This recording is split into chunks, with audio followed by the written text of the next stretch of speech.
കോട്ടയം കുറുവലങ്ങാട്ടെ വിദ്യാർത്ഥി സംഘർഷത്തിൽ നാട്ടുകാർക്കെതിരെ കേസെടുത്ത് പോലീസ്. നാട്ടുകാർ മർദ്ദിച്ചുവെന്ന് കാട്ടി വിദ്യാർത്ഥി നൽകിയ പരാതിയിലാണ് കുറുവലങ്ങാട് പോലീസ് കേസെടുത്തത്. ഈ പ്രശ്നം പരിഹരിക്കാൻ ചെന്നതിനിടെ SIക്ക് ഡിവൈഎഫ്ഐ പ്രവർത്തകരുടെ മർദ്ദനമേറ്റിരുന്നു.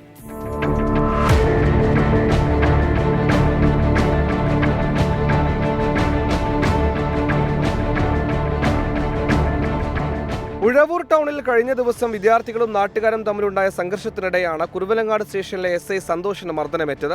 മറ്റ് പോലീസുകാർക്ക് നേരെയും കയ്യേറ്റ ശ്രമമുണ്ടായി. ഒരു വിഭാഗം വിദ്യാർത്ഥികൾ വിളിച്ചിട്ടെത്തിയ ഡിവൈഎഫ്ഐ SFI നേതാക്കളാണ് SIയെ മർദ്ദിച്ചതെന്നായിരുന്നു പരാതി. പരിക്കേറ്റ SIയുടെ പരാതിയിൽ 3 പേരെ പോലീസ് അറസ്റ്റ് ചെയ്യുകയും ചെയ്തു.